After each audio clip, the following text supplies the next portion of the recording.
Today I've got a guy by the name of Lawrence Armstrong. He's been in Cleveland since he was 7 years old. He's the president of the NAACP. And I'm looking forward to finding out exactly what they do. I'm not that familiar with it. It's going to be a great show.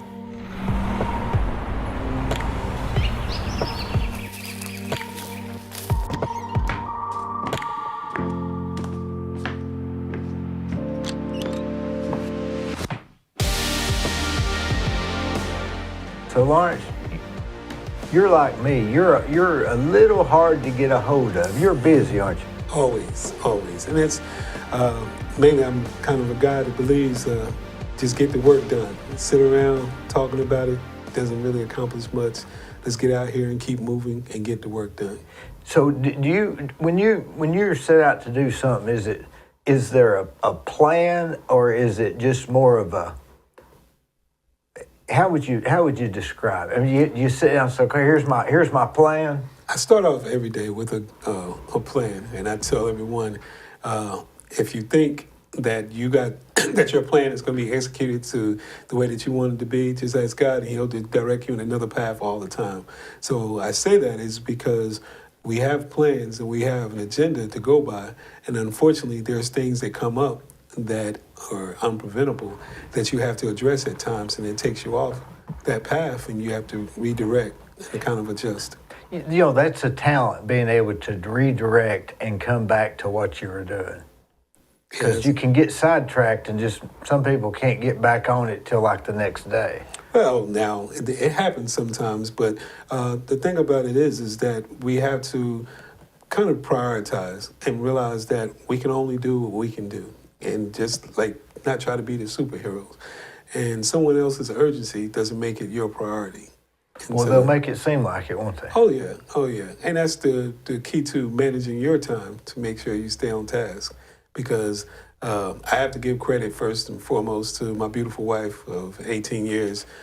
She has really helped me to become more focused, more organized. And we met in both being involved in the NAACP. She was the president of the Chattanooga NAACP, and I was president of the Bradley County NAACP. And so that's how we started dating, and we ended up getting engaged and got married. And so that was back in 2005. And so I'm blessed to say that, you know, through our partnership and working and having someone that understands what this work is all about is truly a blessing. And so that's the first and foremost, like, my foundation as to how to succeed in this environment and navigate these waters in the work of the NAACP. Now, when you say you don't know much about the NAACP, I first like to tell everyone I'm not going to insult anyone's intelligence. You can go out and go online and Google and pull up the website, but it's been around since 1909.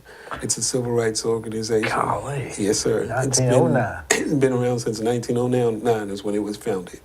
The National Association for Colored People initiatives, and first started off is to fight against civil rights, slavery, the unjust hangings, voting rights. Those are one of the main issues, as we have fought for many, many, many years, is civil rights education. And I always tell people some things, just because things don't appear to be right, don't mean they're against the law.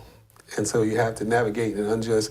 So something could be morally or ethically not right, but doesn't make it against the law. Well, that's the truth. And so you have to adjust and help people to understand, is it something that violated your constitutional rights? Did it break a law? Or is it just something you feel that should have been done different, or they should have had a different approach? And those are the kind of things you got to help people to navigate.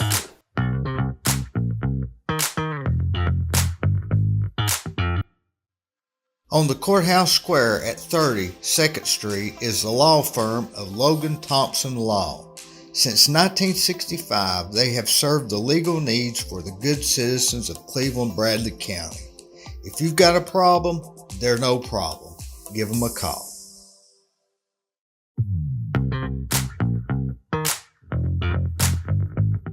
In 1909, what was the status of the African Americans at that time? That was prior to the car, really, right? So 1909, back, and it's real interesting, and I say this is because a lot of people don't understand the unjust that was taking place during that time.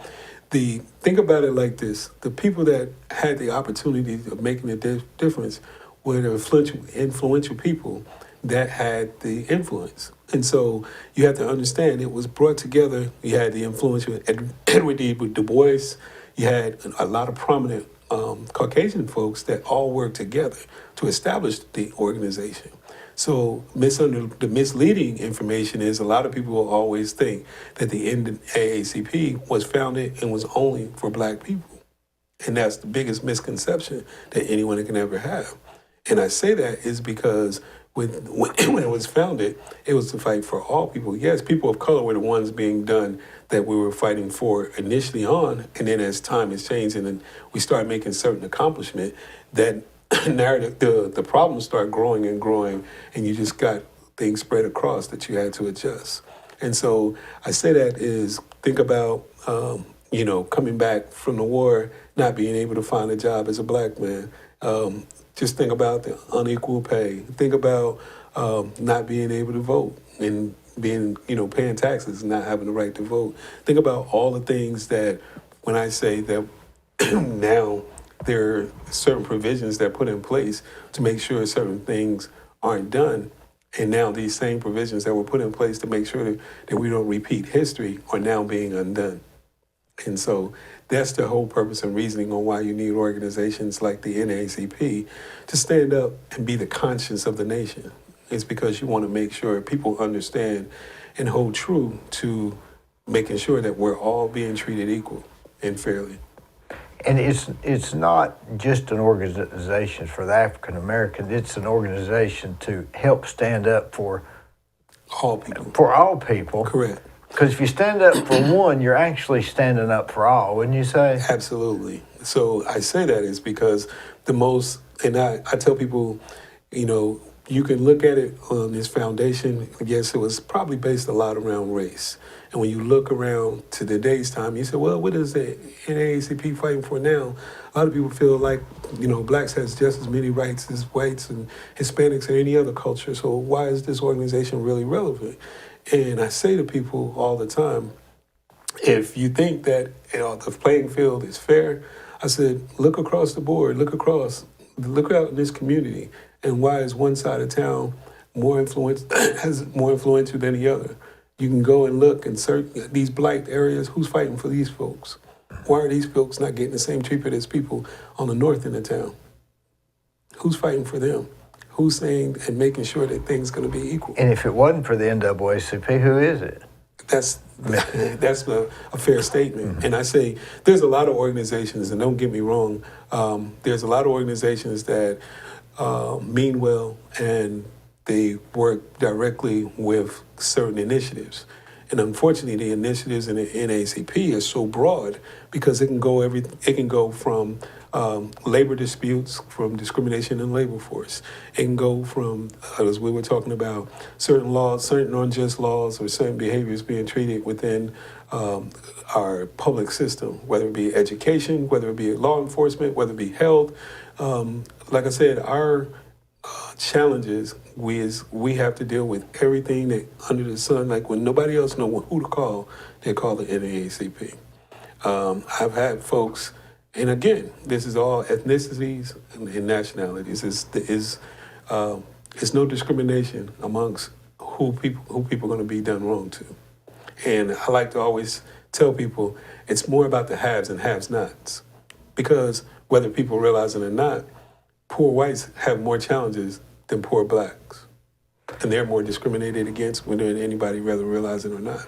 I realize that too. They are discriminated against, the poor whites, some of the real poor whites, and maybe they don't have as much of a voice. But what you're saying is NAACP is their voice. Correct. NAACP is a voice for all people, and the problem is because it depends on who's telling the narrative.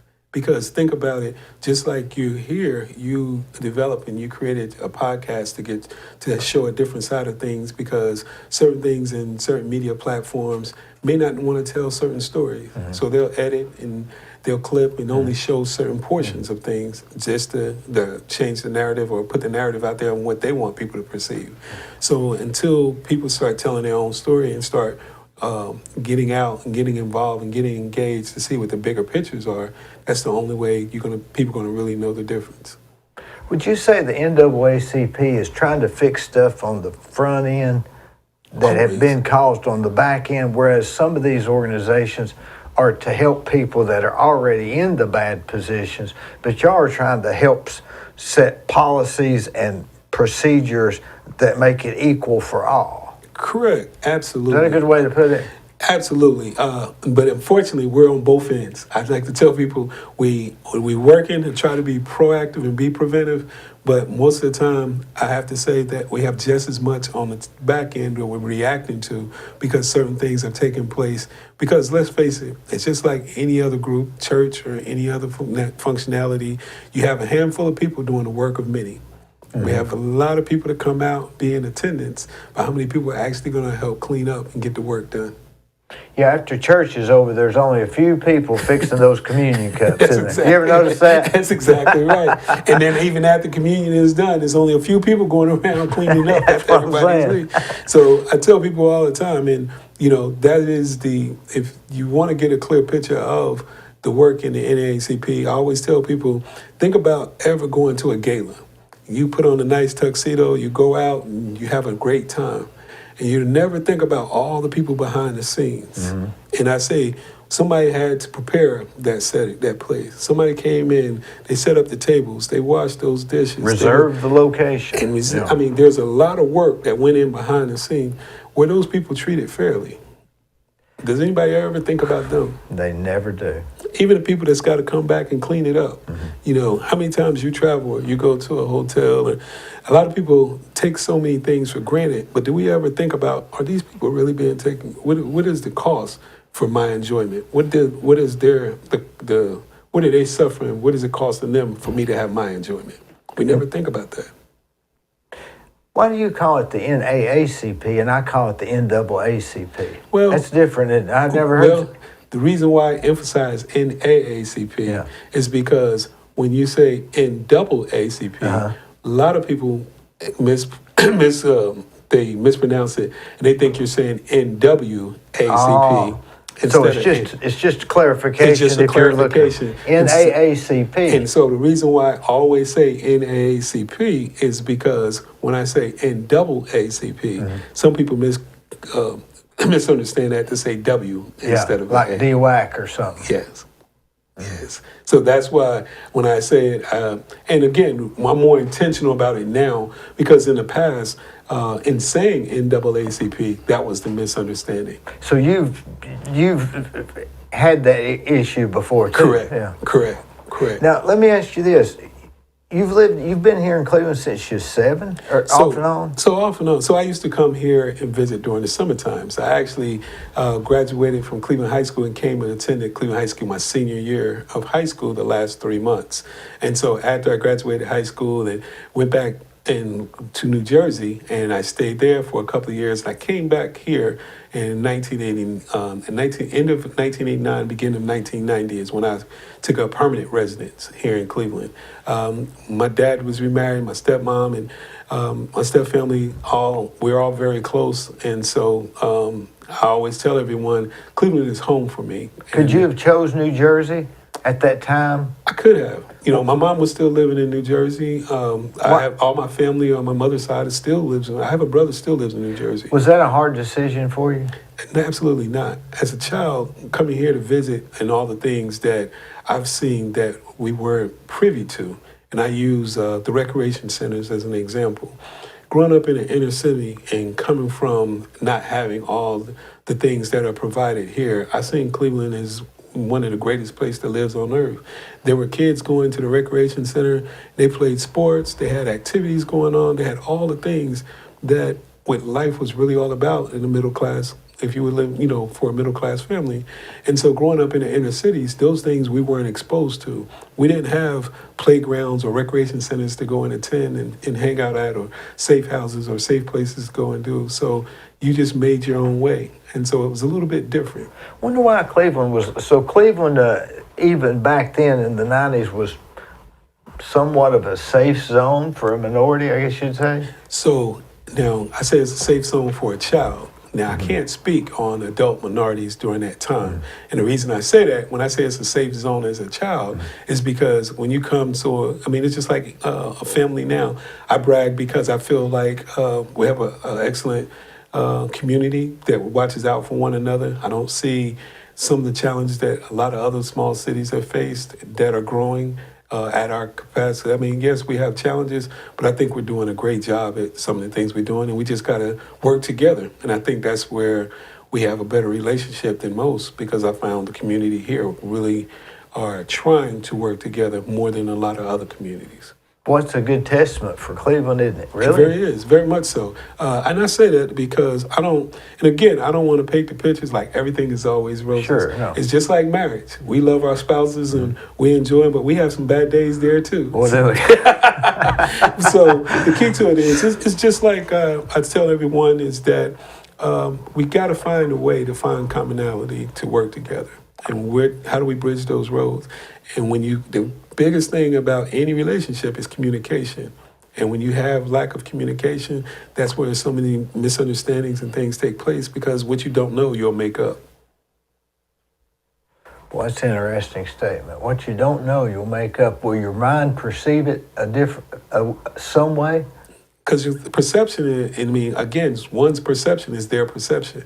You can't change that until after the dialogue. But if you have dialogue beforehand, at least they would have a better understanding. You can help them to understand where you were truly with each other. That's one of the most profound statements I've heard in a long time. Now say it again. What people don't know, What you don't know, they'll make up. they'll make up. That's cognitive bias working, I guess, isn't it? Seeing things as you... So I say this too. Think about this. How many of you recognize our unconscious bias? I don't believe any of us do. And that's fair. That's just humanity. Yeah. So that's fair. So I say this to say, when it comes down to unconscious bias, several years ago, I was working with a group of young teenagers and different nationalities, and one of the things I asked them to talk about was, what are your unconscious bias?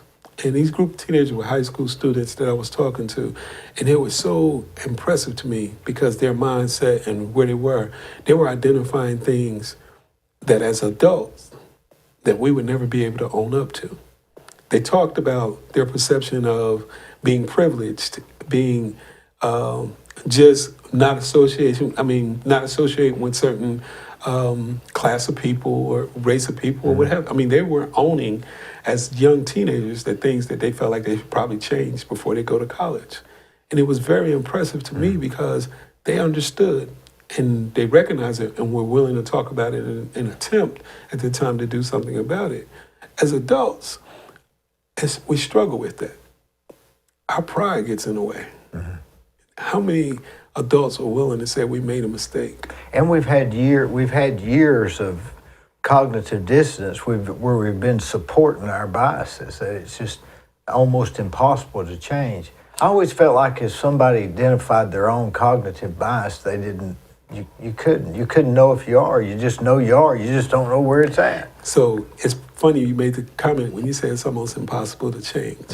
And that's another thing when I talk about this community, is because the things that I find that are impossible is the things that I'm challenging folks the most. Because we live in one of the strongest faith-based community, and we lack more faith than anything. Because I always tell anyone that if we really believe and we trust and have faith, then how can we be a person that has so much lack of hope? Excuse me. And I say that is because how can we sit back and say we believe in God, we trust in Him, we have our faith in Him, and we believe in Him, but I want to control this. I want to control the outcome. Boy, people really have a hard time not trying to control that and leaving it in God's hands. And I may be one of the worst. I mean, we all have it. I mean, it's a part of being human. We all have it, and that's where I say, the having real conversations about it is the things that we really got to address the most. We turn things. I tell people all the time. We worry about. I mean, and again, we want to be a good stewards of finances and different things to make sure. Want to plan for retirement. Want to plan to make sure that if the car breaks down, we got some reserves to be able to get it fixed. And so those are the basics. What I call principle 101 of budgeting. But when I talk about faith and really stepping out and doing things and relying on God to make a way, and I'm talking about just how did this strong faith-based community, where we have a church on every corner, and look at our homeless population. Yeah, I haven't quite figured that one out. That's almost a new one, isn't it? Listen, there's no way 25 years ago when the Church of God Assembly was coming here that you can say that any of us here would ever believe that there would be a homeless person in Cleveland, Tennessee. Maybe 15 years ago. Am I right? That's correct. We had the one guy that stayed at the courthouse and maybe one or two other people. Right.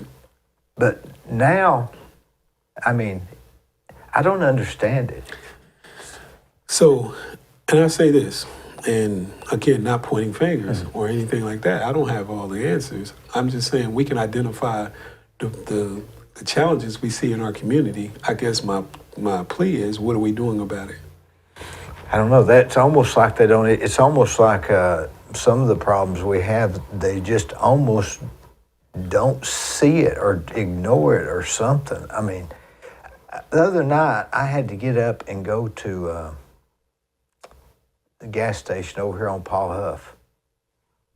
Good community, good area. And it was like at 12 o'clock at night, and you would not believe the homeless people surrounding that. It was like watching a movie. Like, you know, those movies they say what comes out at night. It was like the Walking Dead or something. It was, I don't know. I don't know anybody that's trying to work on it. Again, why not? Salvation Army. But I'm saying, again, should that not be of all our interests? It should be. If we call ourselves Christians and we're worried about our fellow man, we're supposed to love our fellow man, and we're supposed to be looking out for our brethren, shouldn't we be trying to address these issues? All of us, in some way, fashion, or form? We should. Should it's not? I mean, I just when I see or we identify problems, I'm just wondering who's working on trying to fix it. Yeah, here I am saying I've identified the problem, and I'm saying they should do something about it. I'm doing the same thing right now we're talking about, aren't I? Really? Well, okay. So, and I say this is just the human nature is until it affects me and my house, I don't really get involved with it. And that's the common that's a common phrase within the community. Yeah. And a lot of people don't see that. But until it affects a person and personally, until it really affects someone personally, they don't feel like they should be engaged. I've heard people say, I can't see it from my house. I don't know what that means other than I don't care. That's pretty much it. Now, what would you describe the NAA? Well, describe. So if I say describe to me how the blacks were in 1909 in relation to the NAACP, you're saying you're connecting these things that's not exactly connected. You're saying I should be saying, how was minority relationships in 1909? So, as you're well aware, 1909, the relationships with the predominantly white community and minorities, there was no relationship. Blacks couldn't vote. Okay. Right? Okay. So, everything that we're talking about, you couldn't even, I mean, again, we're talking about not being able to sit at the same tables, not being able to attend the same schools. That's right. I mean, let's talk about the 100%. Separate bathrooms. Separate but equal. And so that's what everybody believed back then. So you're talking in 1909, you're talking about still fresh. In some parts of this country, there was still slavery. And so I say that is because even up until the last 50 years, we still had some rules and some laws on the book right here in even Bradley County that were still some old laws from the slavery days that had to be changed. Don't you think that during World War II, and I'm bad at history, but don't you think that World War II, when the blacks were helping them fight the war, that the blacks and whites sitting fighting on the same team might have been as big of a thing to help bring it together as anything? So I say it probably should have, but from the black man's experience is that I'm only good as long as I'm helping you that nobody else sees it. But I mean, the guy that was actually fighting with him, So he started bringing these good thoughts and good views home with him, and it maybe propelled it later on down the line. So think about it like this. So we developed this relationship. We fighting in this war. We developed this relationship, and we really start to lean into one another and start to get a better understanding of each other. What happens when this war is over? Well, that's what happened. It was over, and it went back to sort of the way it So was. why did it not change? That's the point that we're having this conversation. So in that particular situation, from my perspective, I know that nothing changes. It's just like when I sit back, there's a lot of people in this town, they see and they want to have one-on-one conversations, and they'll be transparent on some things, but then when they get out and they're surrounding around their peers, they act like those conversations never take place, and they never stand on the principalities that they talk on in private. That's where the challenges come from. So I need men to be men, like stand up and be the same man behind out in public that you were behind closed doors. Don't say something to me, but be afraid to stand in your pulpit and say the same thing. That's right. Don't be afraid to stand behind the bench and say the same thing. Like say it, be consistent in your message. And then I think as a community as a whole, I think we'll all grow. When you think of the NAACP, do you think of it as more of a national concern, or is your main focus Bradley County in NAACP? It's both. I say that is because now I can only focus on Bradley County and NAACP. But the initiatives are pretty much the same across the board, across the country. And I say But that you feel like your job is here. Bradley County. You're not really concerned with tomorrow helping NAACP Sweetwater. You're Bradley County. No. I mean, you're. So let me help you out. Yesterday, we met as a Tennessee State Conference, NAACP. We met here in Bradley County at Cleveland State Community College. So all the presidents and different members of NAACP in the state of Tennessee were here in Bradley County yesterday for our bi-monthly meeting. And what we do is we hold bi-monthly meetings across the state to where we come together and we learn what are some of the initiatives that others are going through, what are some of the state concerns. Just this is where we come together and try to build cohesiveness to see what we can do to help one another. So now, during these meetings, as we come together, we take these resources, we learn what additional resources are here to help one another, and then we pull those in as needed. So if I have an initiative in Bradley County, Tennessee, that someone from Knoxville can come down, or Chattanooga or Johnson City, that they can come in and they have this attorney or they have someone in the health field to speak on different topics, we need to pull those resources together and use those expertise. We have that opportunity to do so. And so I say that is because each community, we have the same issues, just some are more higher in priority than others. What do you see? Do you see anything on the state that's coming down that's looking positive as far as any laws or any or negative Well, that they're talking about or anything? right now, as a society, there's all the things that were fought for that are being undone is a concern. Now, say that. Give me an example of something that's being undone. One of the recent laws that came through, and I'm talking about the state of Tennessee, and it talks about the divisive concept. And just reading from the bill, the HB 2670, and it was by I was remember C. Sexton.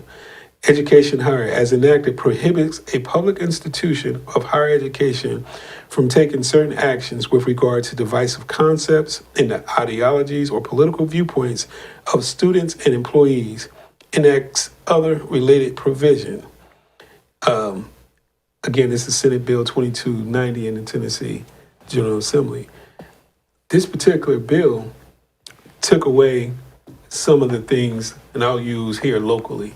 Cleveland State Community College have always been the champion and have always organized our Martin Luther King Day parade.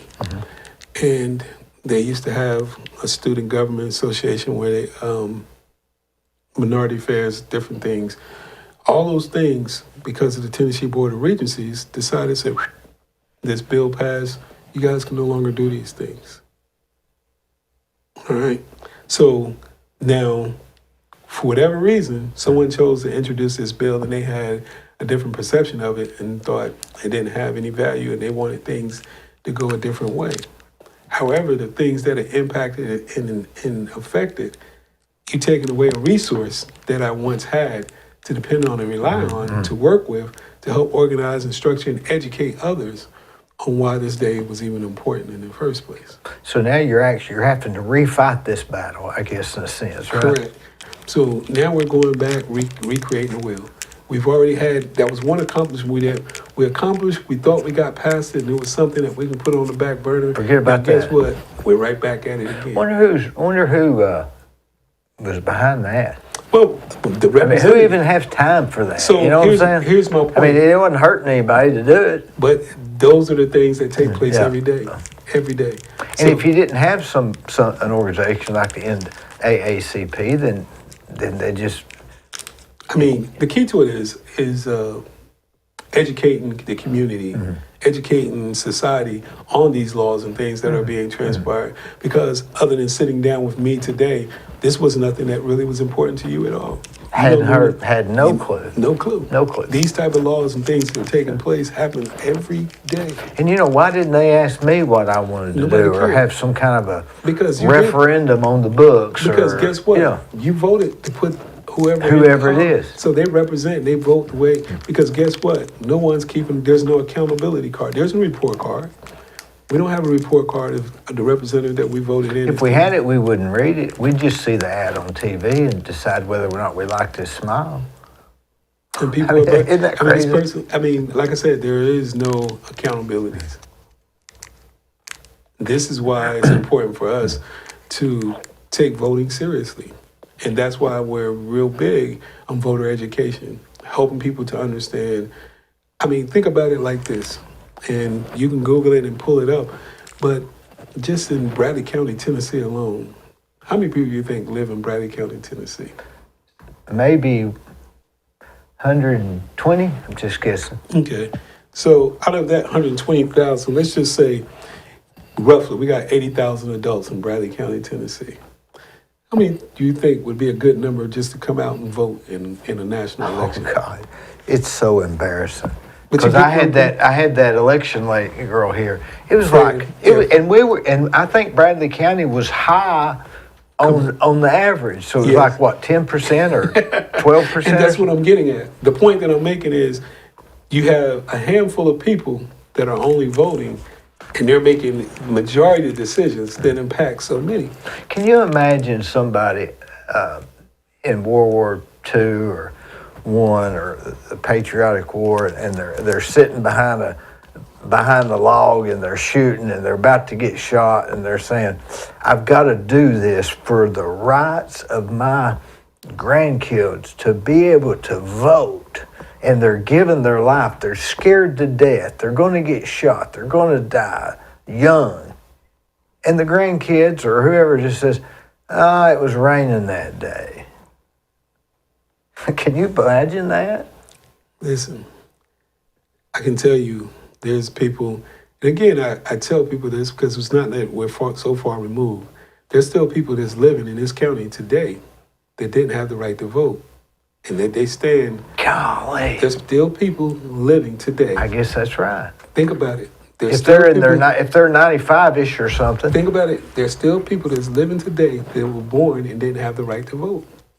Now, will those people likely vote if they have to crawl to the polls? Absolutely. If they These have people to, are on their deathbed and will make sure they get their vote in.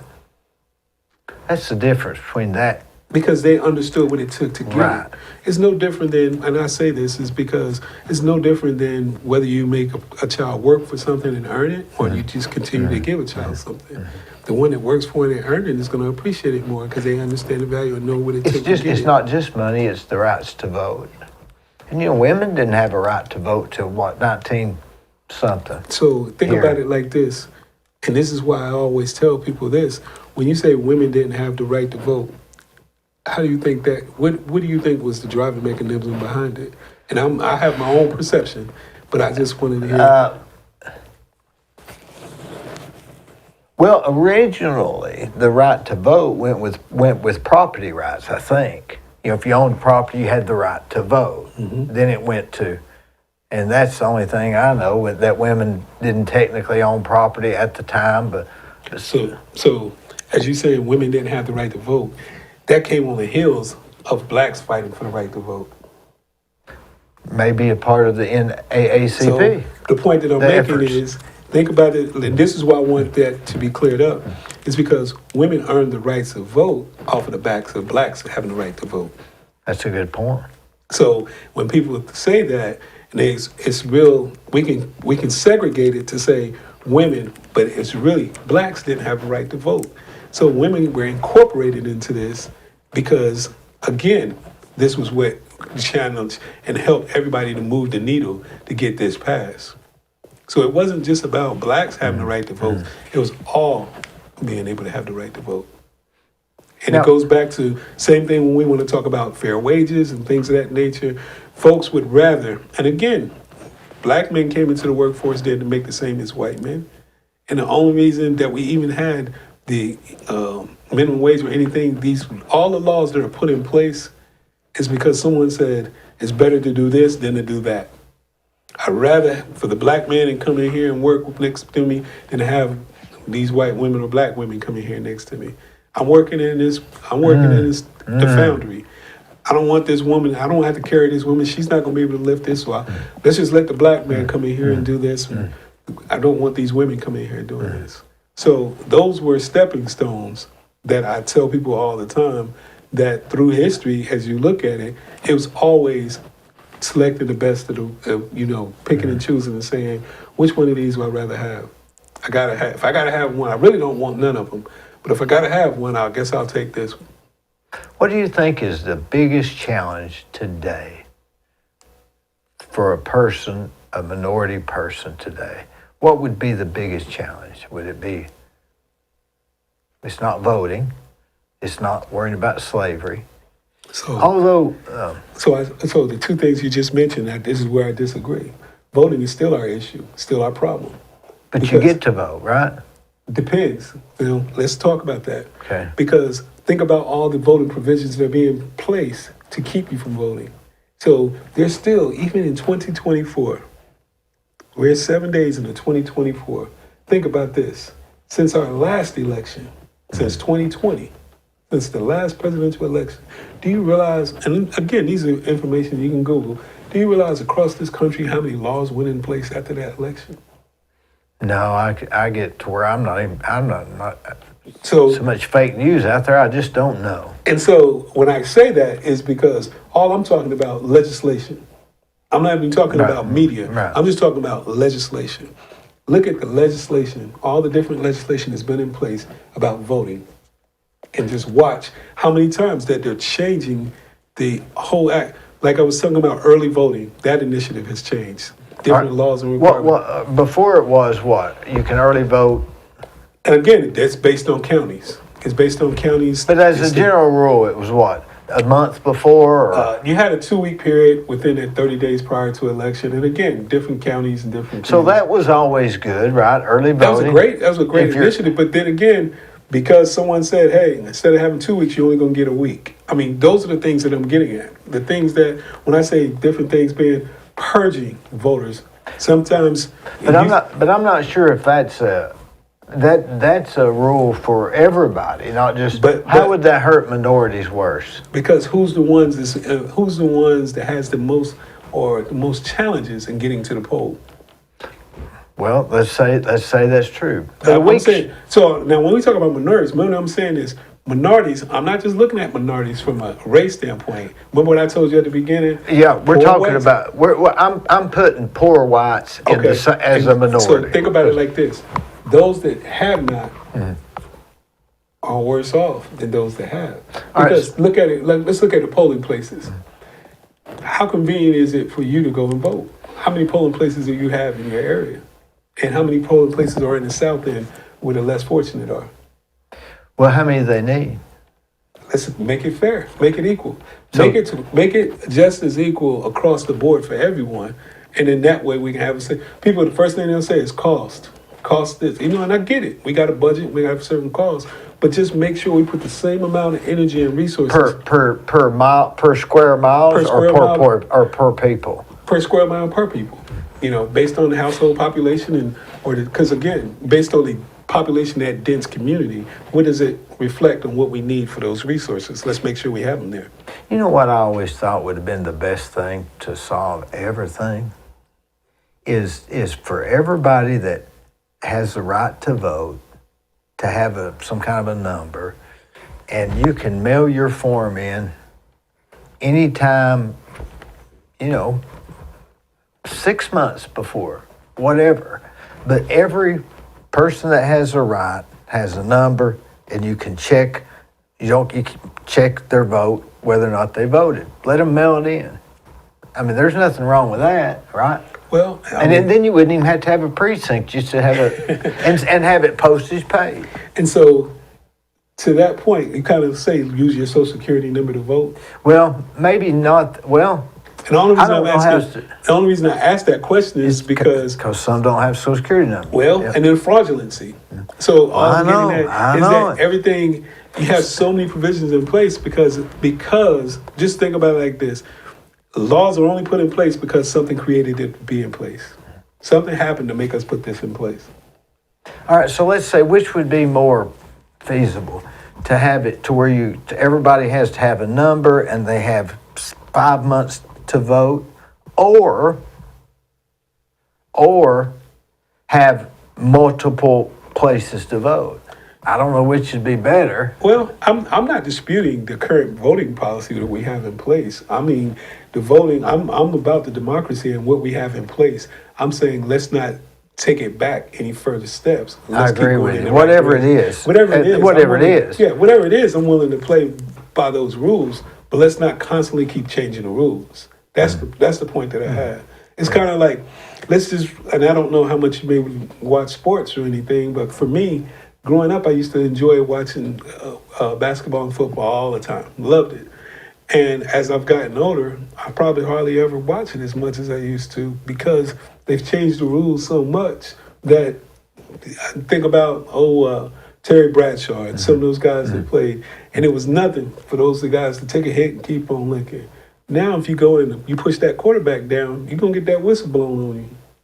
Yeah, and how you going to think in the heat of the moment? So it's almost like, why am I watching? And so I'm saying all this to say that as times change, certain things, and there's so many things that changes, but is it always for the good or is it always, because again, I understand these guys were getting concussions, they had health issues.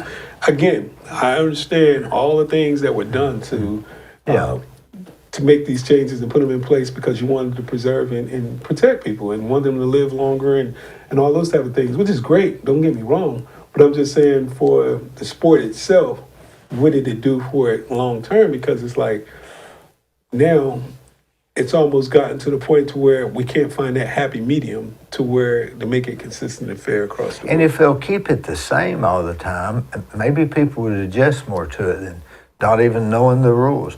I don't even know if you ask. See, I didn't even know it was 2 weeks and within the 30 days. Or Now, I'm speaking on that. Now, today, I can say that to you. Am I speaking factual? That's what I think it is. I don't have that. That's not hardcore facts for me. And- I know it's a 2-week early voting period. When it starts and ends, and I say that is because I know it's within that 30 days prior to the actual election. And that's the point we're making. Neither one of us knows. And it should be easy to know, right? Yes. If it's that important. If it's that important, it should be a standard, easy, at least not changed from 2 years ago and that sort of thing. And so we confuse people with all the different elections that we do have. You have primaries, you have local, you have, So again, some things are in place intentionally, and some things just happen to be that way. Yeah, that confusion always kind of bothered me too. I don't even know. Sometimes you go to the poll and you don't know who you're voting for. How about when it says, "Do you vote for Judge so-and-so?" That long, I don't even know what they're saying. I usually just skip them because I don't even know. So, do you understand? And I always tell people locally, and again, this is based on different opinions. The most important person to vote for locally in the local community, who you think most people would say? Boy, I think they would say probably the mayor, but I don't know that's, I don't know if he has any authority anymore. I think it's the city council probably. So, if you ask, my personal opinion is the most important person to vote for in this community is the district attorney. You got me there. You're exactly right. How many people think about that? Very few.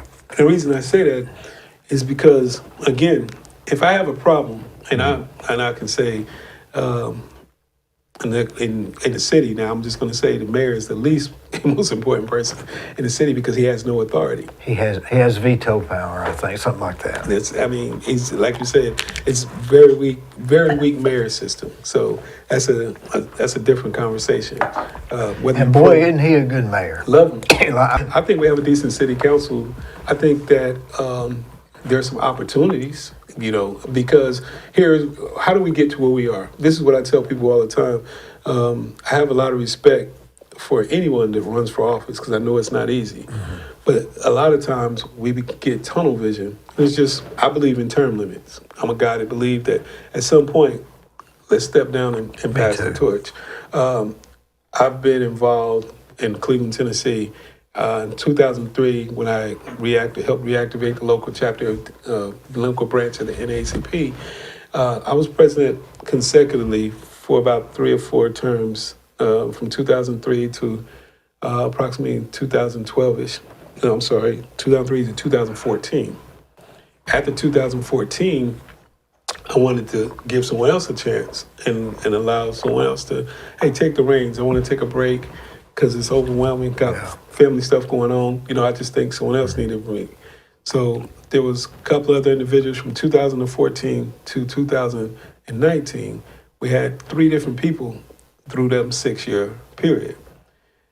So 2019, the interest and things start to decline. And so it wasn't a lot of activity going on within the organization. And of course, we know at the end of 2019, COVID happened. And so we go into 2020 and there was so much unrest. That's when you had the George Floyd, you had the Confederate monuments, so racism in America was at an all-time high. And so here in our community, it was just as bad. And I say that is because everyone says, hey, what about the president of the NAACP? And at that time, it had became dormant and nobody was really leading as they should. And so the black clergy reached out to me and said, hey, we need you, gotta have you. And I prayed about it because this is I tell people this, what I do in the NAACP is a calling. It's a responsibility that just everyone can't do. Some people may want to do it, some people desire to do it, but everybody can't do it. And I may not be doing it well, but I'm doing it according to what I've been guided by on how I pray about it, my movements. Mm-hmm. I try not to make it about me or make it personal. I always try to make sure what is it that we're supposed to be focusing on, what we're supposed to be doing for all people, not just individual, me as an individual. You know, I was stopped by the police the other day. Driving down the road, ran a stop sign, supposedly, maybe I did. It's one of those ones where you stop, and it was like 40 feet from the intersection, so I probably, and you couldn't see for the dumpster next door, so I probably stopped there and didn't, 8:30 in the morning, nobody's around. It's 8:30 in the morning. So I drive down to the Burger King because I had to use the bathroom. I'm walking, getting ready to walk in. A police car pulls up behind me. Said, I just heard something. I turned around. Shoot, there's a policeman getting out of his car, walking towards me. I had no clue. And I had a guy in the car with me. And he said, "Can I see your license?" I have no clue, literally. He said, You ran that stop sign up there. I said, "Okay." He said, "Mind if I search you?" And I literally, until that point, I really didn't even, how you're not even really paying attention. I had my mind on phone calls and I was busy and everything else. So next thing I know, I'm agreeing to this Terry search, and he's patting me down. I've been in Cleveland my whole life. It's 8:30 in the morning. I'm going into the Burger King. I'm not going into the back of a liquor store or coming out of a back alley. I'm going into the Burger King. And he says, "What's in your pocket?" And funny thing, the day before on Christmas, this friend of mine had gotten me this little gift bag. And in the gift bag, you know how you're not thinking sometimes, and it had this little pocket knife that was a wrench too. It was about 1.5 inches long. And he said, "What's in your pocket?" And I thought, for a minute there, I thought, oh no, I put that knife in my pocket, which I hadn't, but it just, part of that cognitive bias, I said, "I don't know." And he immediately handcuffs me and puts rubber gloves on and reaches down into my pocket. And he said, "What are these?" And it was my vitamins. I take a vitamin B and a vitamin E and a vitamin D, and I put them in this little baggie in the morning. I said, "Oh, that's my vitamins." And he said, "Okay." And he put them back in my pocket, which was strange to me because if he was going to check that much, he should have checked and seen what the pills were, because he couldn't have known what they were. So it wasn't about what I had in my pocket, evidently. And then he unhandcuffs me. And I'm standing there on 25th Street at Burger King being handcuffed by the city of Cleveland police. And he said, "Well, you ran that stop sign. We've ran your plates now. We're going to give you a warning and let you go." And I still had to use the bathroom. I hadn't even gone in. And they left. And I thought to myself, that's what it feels like. And it's an awful feeling. It is absolutely, unless you've had that happen to you, you have no clue how bad it makes you feel. And I hadn't even done nothing wrong. He didn't even give me a ticket. So I can only imagine if it had been at 12 o'clock at night and I'd have been a black guy trying to walk home, you could have got shot. And I hadn't even done nothing. It wasn't like I was escaping. It wasn't like he had pulled me over and I got out of my car and I was escaping. I was already out of my car walking into the building. So he hadn't pulled me over. Have you ever had that experience? More than ever. And that's why I say your experiences, I would love to have your experience over my experiences. And that's why I say there's no name calling, not being degraded as a human being. It's degrading, man. Hey, I'll take that any day over some of the treatments that we've had. I can only imagine. And I say that is because you have to understand that the abuse of power is real. Now, I can't say anything has happened recently in this day and time, but there was time in previous administration that things were really bad. And I can say that they were a lot worse than what they are now.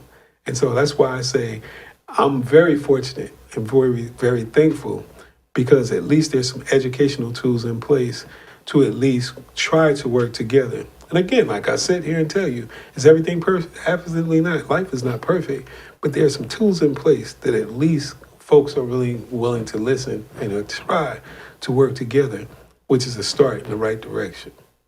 Because again, just who responsibility is it?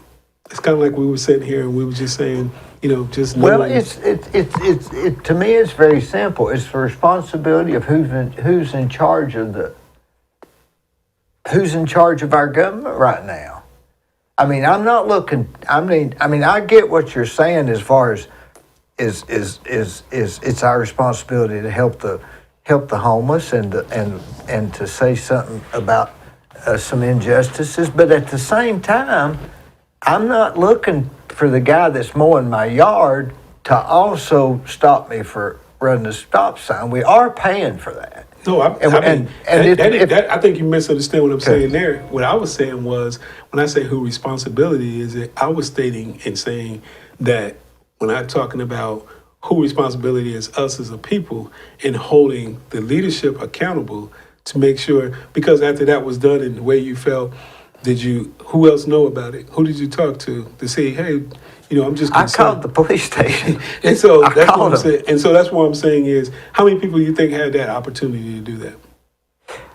I thought about that later. Exactly what you're thinking. I thought, just think about I can at least complain with.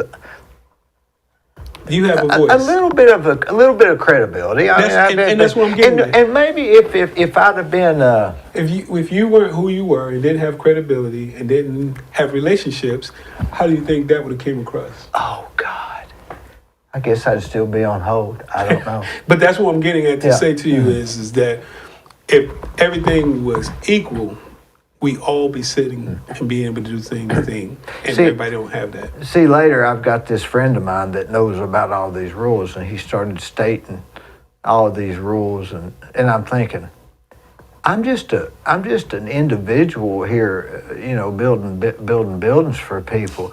I'm not studied up on, don't search me without a probable. I don't know all that stuff. I don't think we should have to know all the legal rules to be able to not get searched like that. I mean, it was embarrassing. He had a assistant there with her, and she was watching the whole thing. It was really embarrassing. It was really demeaning. Now, if I had been drunk driving, if I'd have been ran through a ditch, if I'd have done something like that, if I'd have been threatening, maybe, yeah, there's, if he was going to take me in, I need to make sure I don't have anything on me, but I was not. There was no call for that, and there's nobody will ever explain to me that there was any cause for that, and it's not right. So do you think, let's just say the person in the car was your grandson? Oh, God. Oh, Lord. This was a friend of mine that understood. And I was still embarrassed. But I'm saying, just think, if that was your grandson. Oh, well, I was thinking when I left, I thought, if you were 16 years old and that happened to you twice in 2 weeks or something, you'd get jaded. And you'd be scared of the police from now on. I'm still nervous. It's unsettling. And again, I'm saying, I'm taking it there because this was your first experience at 58 years old. Yeah. Well, it's happened twice, but okay. But I'm saying, yeah. What I'm getting at is that think about how many others. Oh, that's what I'm saying. On a regular basis. I'm with you on that. So I think maybe that. I think maybe that is the biggest hurdle right now is, and I don't want to say, what do they call that when you stereotype people? What's that word? Stereotyping with No, there's another word. What is that word? discriminating against. No, there's where you. It starts with a P. Develop certain perceptions. Yeah, it's like you know, a profile. Okay. When you're profiling people. Start profiling. Which everybody does that, obviously a little bit, but I don't know. I don't know the answer, but I do know that there's a problem when that happens, and I'm not sure about the solution, and I'm not sure if I'm paid to have the solution, but Now, think about it from the officer's standpoint. I'm with you. And the only reason I say that is you went to Burger King.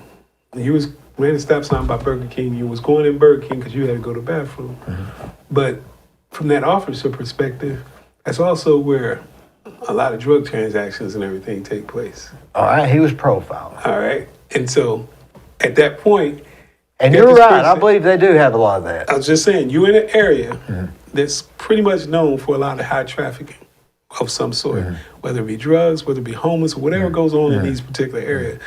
And that type of morning, we don't know the history. I'm just using a scenario to kind of play it out. And you ran through a stop sign, had to go to the restroom, I pull you over and there's something in your pocket. You said, I don't really know what's in my pocket. How common is that from a police officer's standpoint? I say, hey, what's in your pocket? It's 8:30 in the morning. Someone said, I don't know what's in my pocket. I think you're being smart. Isn't that funny? You're taking us. We're supposed to be just the opposite. And so here. the reason I'm sharing that is because, again, just like, and the reason why I say that is because I don't want the narrative to be painted to where that perception and that experience that you have, I want to also, because everybody already feels that way. That's an expectation and feeling that most people already have.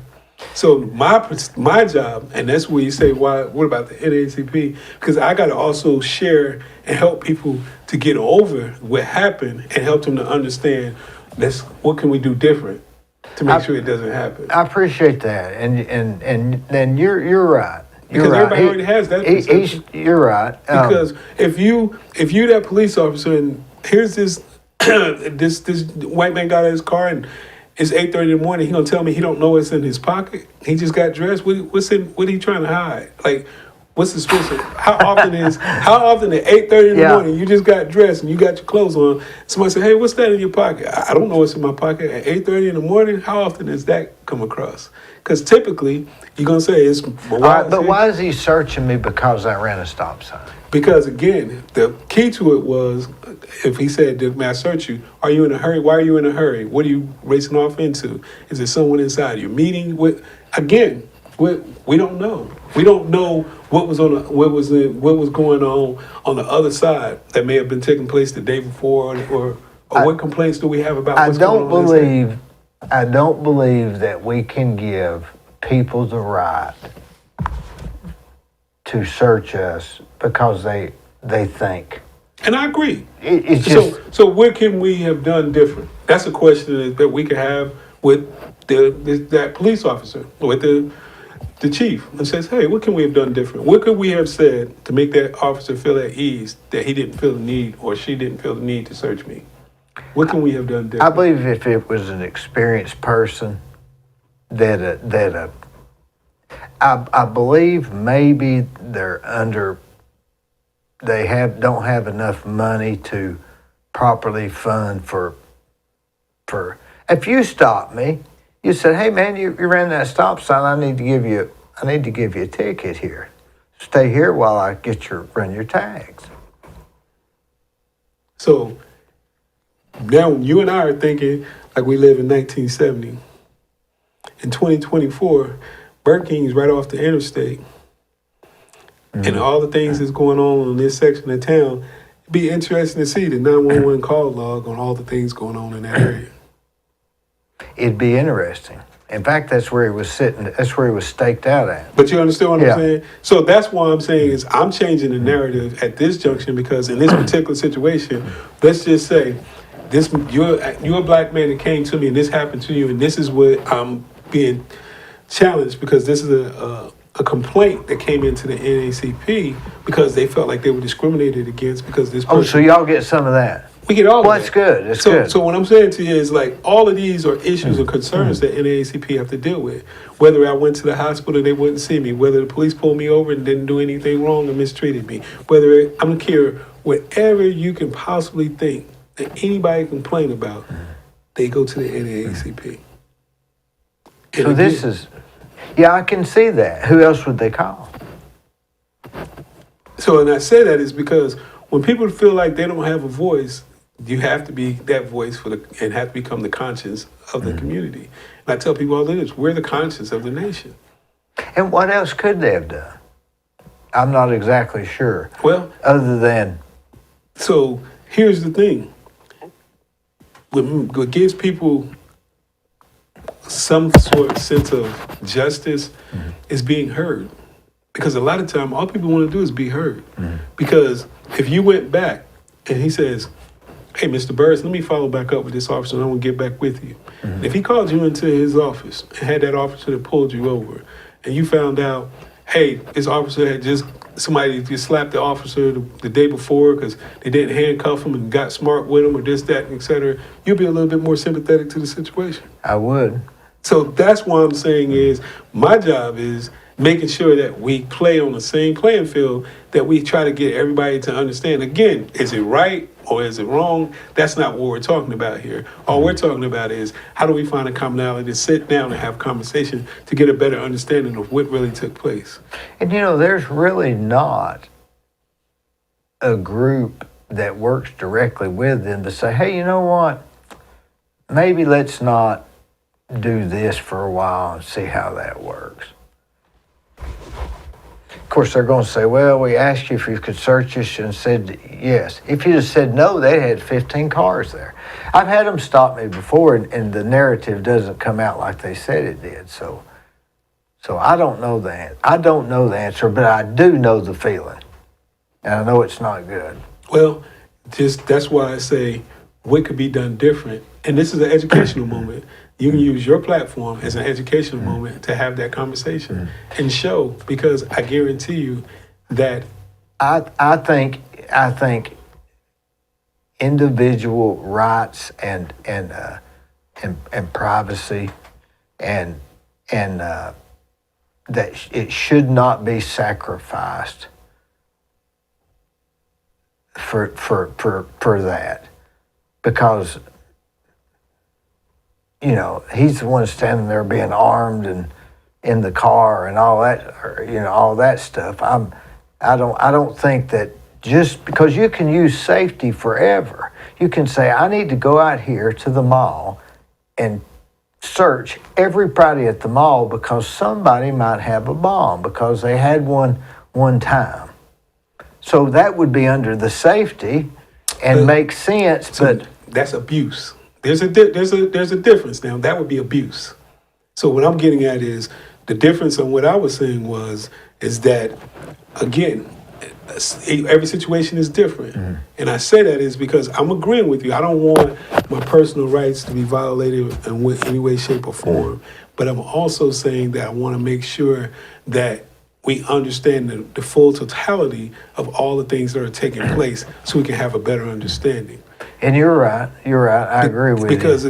Because right now, all we're dealing with is how you felt and your perception. Because we haven't got any other information at the table. So only thing I can understand is all we have is what was happening. What happened to you and how you felt. I have no information. That's all I have. So I can't form a good opinion about what took place. I can offer different suggestions. So what might have happened prior might have led to that. Correct. But how does that have to do with me? We could go on with that forever. But the thing about it is it would help you to better understand what took place. Because see, right now, you still feel unjust.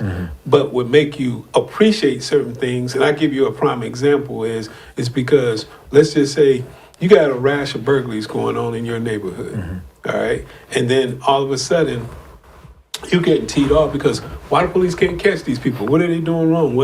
And then, of course, you want something done. It goes back to what I was telling you earlier. Until something happens to us personally, it's not a problem. And that's what I keep saying, is that until people become their brother's keeper, start taking care of one another for real, being innocent. Because at that same point, if you'd have seen that, let's just say it happened to a black man and he was getting handcuffed from against the car, and he was in the exact situation that you were in, and you pulled up in the parking lot, you'd have walked in and ordered your food, and you'd have left. What could I do? They'll Terry search me. No, but the point that I'm making is, if you felt just like how you felt unjust and how you felt the police officer done you wrong, who's saying anything? Who's questioning to find out what's going on? Are we being our brother's keeper? It's not none of my business. That happened to them. I got to go. I got something going on. They may turn on me too. Everybody is turned a blind eye, and it just takes care of me and mine. Nobody is being their brother's keeper. What you have said now, and I'm changing another scenario. Say, for instance, it had been somebody you know, and they were handcuffed. He said, well, John, what's going on? What are you doing? You'd have said something, correct? I'd have said something. That's the point that I'm making.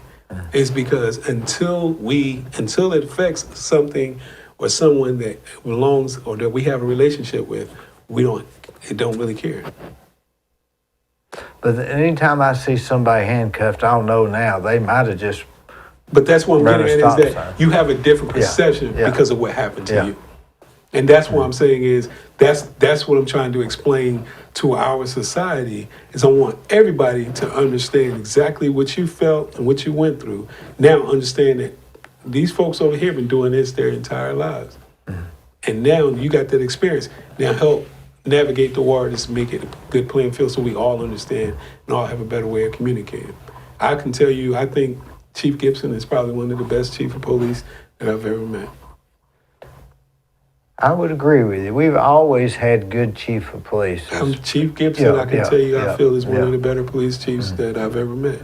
And I say that, and I'm saying that because, again, being open and transparent to the community. Now, is there some things that probably can be done different? Absolutely. But what I'm saying to you is I'm always give credit to if you're willing to sit down to the table and we can try to work together. Is everybody going to be happy at the end? Probably not. But at least we're trying.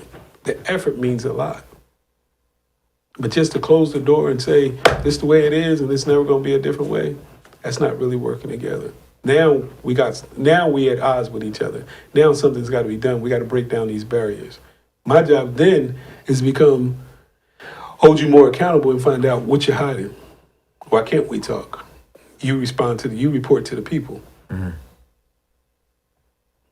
Now I got to be that advocate to hold you accountable and bring whatever attention I need to the situation to make sure that it get resolved correctly.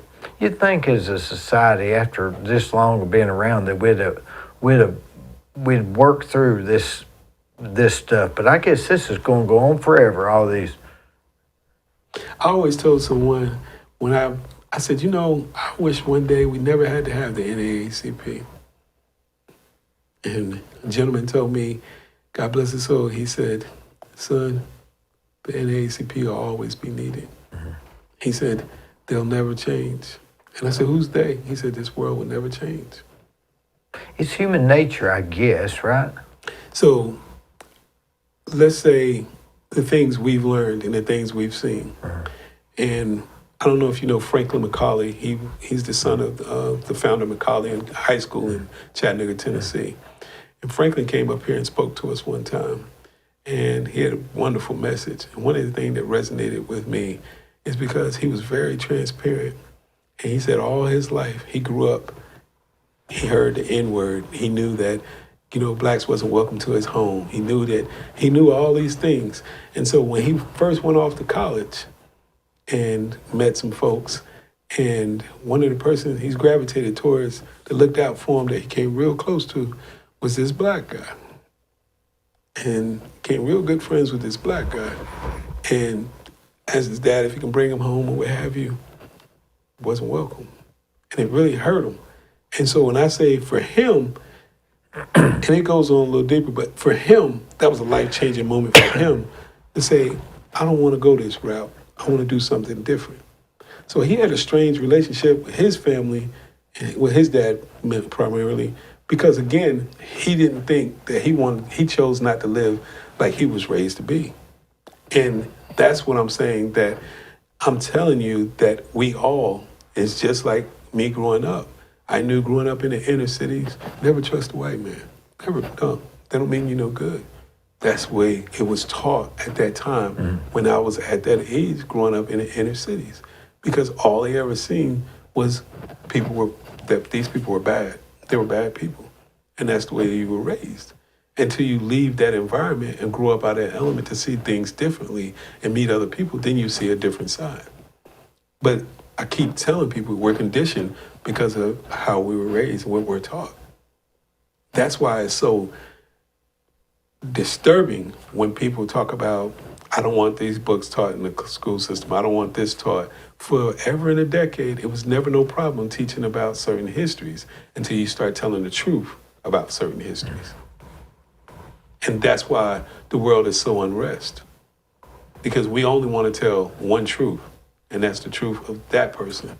But we don't want to tell the entire truth of every individual. They say that history is written by the victor. That's correct. Makes you wonder about all history, doesn't it? A little bit. Absolutely. Absolutely. I mean, you gotta wonder. Absolutely. So, and I tell people this all the time, is because no different for Black History Month, and everybody wants to talk about all the different things that a lot of Black folks have done in the history of this country and things like that. It's not common knowledge. Nobody knows what.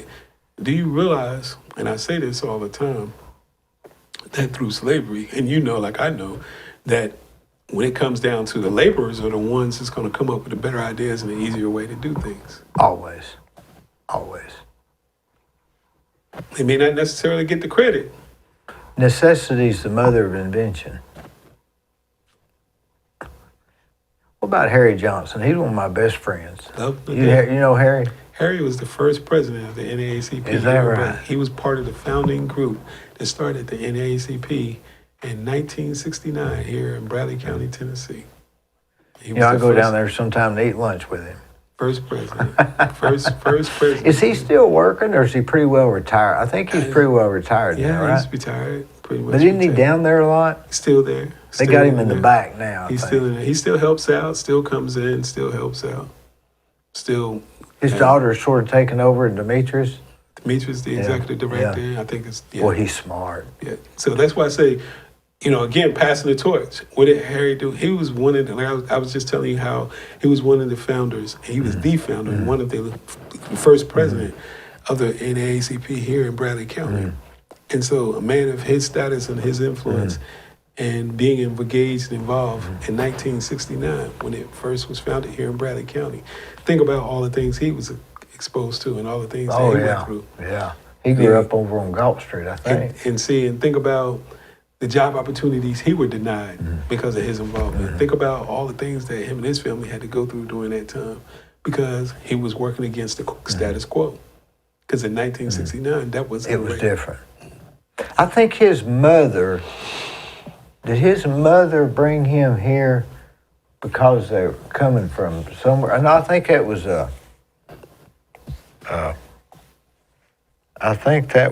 City Commissioner Andrew's brother. What's his name? Avery? Avery, yeah. I couldn't think of his name. No, I'm not sure. Yeah, I think his mother brought them here and opened up a restaurant on Inman Street. Okay. Describe me your normal day. I work for Salinas, which is originally I was hired in under Olin. We split and it became Olin and Arch. Then Arch became Lanza. Then Lanza became Innovative Water Care. Innovative Water Care became Segura, and now it's turned to Salinas. Golly. So for 26 years, I've had those. 26 years. I've had those the 5 different organizations I worked for. That's a good job, isn't it? I love it. Love it. So 5 days a week? yes. So I was one of the shift supervisors, and here recently I'm on a special assignment in a different role and working on process improvement, packaging improvement for the process. And so been doing that for the last couple of months. And so just getting my feet wet, learning something new. But primarily Monday through Friday, and evenings, always between the 100 Black men and the NAACP. My hands are always filled. Friday mornings, I'm out to Cleveland Middle School every Friday morning, mentoring to the middle school students out there. Throughout the week, we pick certain days to go out to the different high schools to make an appearance, to make sure fellowship and network and work with them. And of course, second and fourth Mondays, city council meetings and school board meetings. You go to the Mondays. city council meetings a lot? Yeah, I don't attend every meeting, but I try to appear. What about Saturdays and Sundays? No days off. I just told you yesterday, I had a host for the state. We had a bi-monthly meeting here at Cleveland State. And then today, I've got different interviews, try to go to church, try to get involved. Things are busy, aren't they? And so that's why, as I was sharing, like for me, I'm very protective of my time. And I can tell you, this is probably the first interview that I've ever done in my lifetime. And I say that is because, again, I'm very protective of time, and I try to make sure that whatever I do, that I have my work-life balance.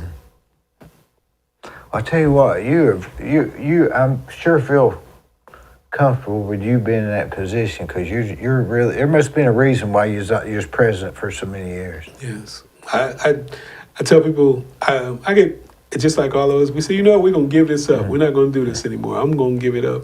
And you get discouraged. And then someone always remind me, Galatians 6:9, let's not grow weary in time. And I always tell people, I said, I'm growing weary. They said, but let's not grow weary, because in due time we will reap a harvest.